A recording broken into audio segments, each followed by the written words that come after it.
Dolly Parton's hair, colorful clothes, and of course her well-known physical attributes are only eclipsed by her unmistakable voice.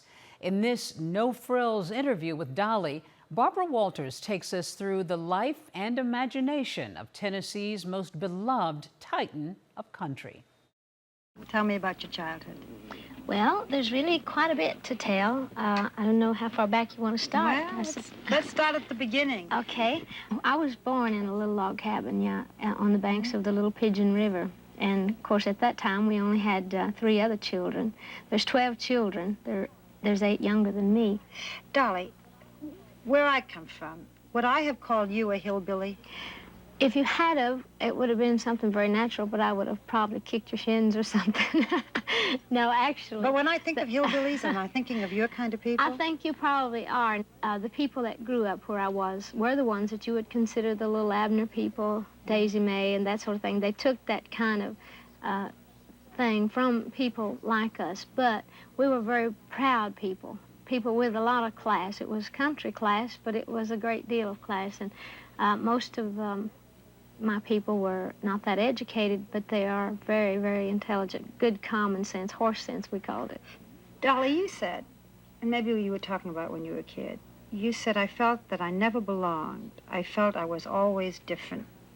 I wanted more than to just be a farmer's daughter, even though I'm proud to be. I just wanted pretty things. I wanted money to buy the things that I had always been impressed with as a child. I wanted to be a star. Dolly, did you look like this when you were a kid? Not quite. I mean, you didn't have the blonde wig, but when you went into school, when you were 11, 12, 13, was it this about you? Well, you mean the full figure? Yeah, that's what I meant. Yeah, I thought that's what you meant. Well, actually, I've always been pretty well blessed. As a child, I grew up fast. Other members of my family, have done the same. My assistant asked me something, and I'm going to blame it on her because I wouldn't have had the nerve otherwise. Is it all you? Well, I can't show you here on television. I'll take your word for it. I get asked that question. I always answer that because people are in awe of the whole thing. A lot of people say I have. A lot of people say I haven't. I always say that if I hadn't have had it on my own, I'm just the kind of person that would have had me some maid if I hadn't needed it. Would you mind standing up? We saw you on stage in all the filming. Well, this is not really... I'm not all that curvy in this outfit. No, it's not bad. That's her idea of not all that curvy. Do you give your measurements? No. I always just say that I weigh 120. You don't have to look like this. You're very beautiful. You don't have to wear the blonde wigs. You don't have to wear the extreme clothes, right? No, it's certainly a choice. I don't like to be like everybody else. I've often made this statement that I would never stoop so low as to be fashionable. That's the easiest thing in the world to do. So I just decided that I would do something that would at least get the attention. Once they got past the shock of the ridiculous way I looked and all that, then they would see there was parts of me to be appreciated. I'm very real where it counts, and that's inside, and as far as my outlook on life and the way I care about people and the way I care about myself and the things that I care about.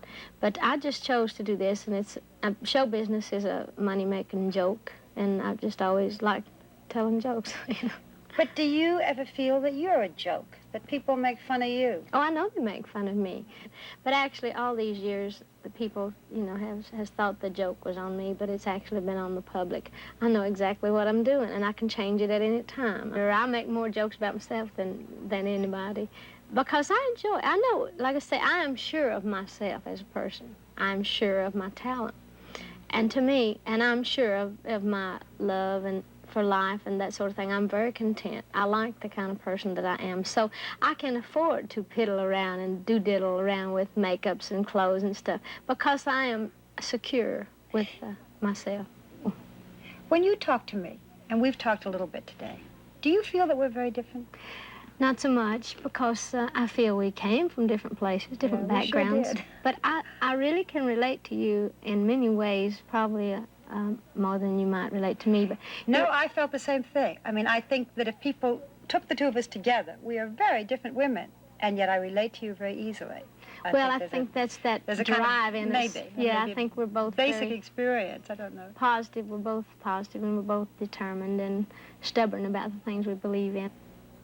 Listen, tell me about this marriage of yours. This man whom nobody ever seems to see. We heard that he was here. We heard that he was in town, but none of us have seen him. Paul Dean. Mm-hmm. You don't see him very much. You're on the road most of the time. You've said, I know that this marriage will always last. This man gives me everything I need. How do you know? Well, I need freedom. The man gives me freedom. So why get married? Well, why not? Why? I mean, if what you want most is freedom, why have a husband No, I don't tucked mean- away someplace to see 6 weeks a year? But he has the same freedom. See, the thing of it is, you don't find a person that you can be happy with and that can accept you the way you are and can share the things and to plan for the future and to enjoy your home. We have our foundation, we have our roots, we have all the things that everybody's looking for, and that's happiness in a marriage. Well, what about when you're on the road, weeks at a time? No temptations? Well, I didn't say that we never had temptations. Well, when you have these temptations, does anything happen that he could be jealous of? No, not really, because he's the kind of person, and I'm the kind of person that if, by being apart, if we should meet somebody, I would never tell him. He would never know, and it wouldn't hurt him. And it's the same way with him. I wouldn't want to know it. As long as he loves me, and as long as he's good to me, and as long as we're good to each other, I don't think that it happens. But I'm just saying I wouldn't want to pry in it. I've got better things to do than to sit around in my room thinking, oh, what's Carl doing tonight? I wonder if he's with somebody and this and that. I don't know too much about country music. But what I did know about you before we met was that you'd started and still are with the Grand Ole Opry, that you'd been with a very prominent country music singer named Porter Wagoner for 6 years. You worked with your family, had the whole band together. And then in the last year, goodbye, Porter Wagoner, a Hollywood, new Hollywood agent, goodbye to the family band, and I hear the folks back home saying, she's gone Hollywood, Dolly's changed, or Dolly might change, not that she's changed yet. Tell us about all that. Well, actually, I think a lot of what I'm doing musically has been distorted quite a bit with so much press, you know, and dwelling on the same thing. I'm not making a crossover from country to pop. I'm trying to be accepted in the pop field as well as the country field. I feel my music is its own music, just like I'm my own person. I mean, I write them, I sing them, I have my own way of singing them, my own way of doing it. And as a business person, I like to think that there's more money to be made than the money I've been making. I've been working too hard, too long, for too little. What do you make? What did you make as a country star?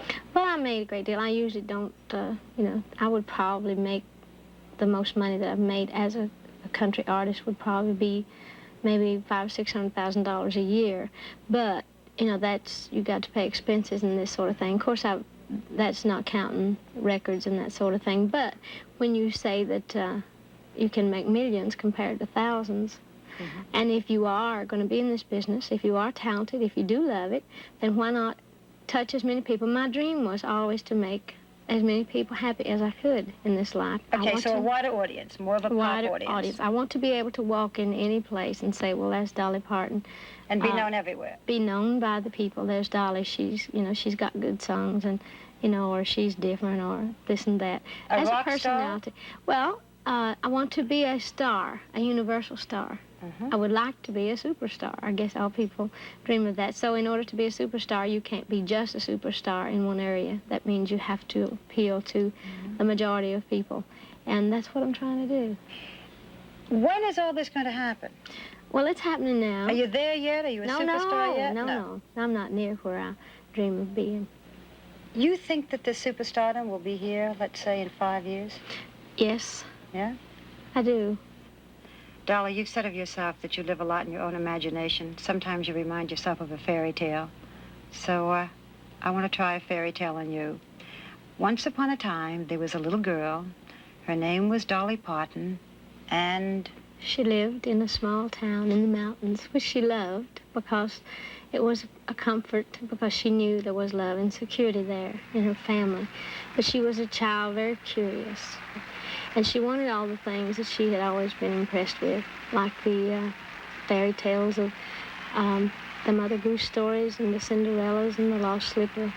Well, I guess she kind of wanted to find the other slipper in sort of a way. So she worked hard and she dreamed a lot.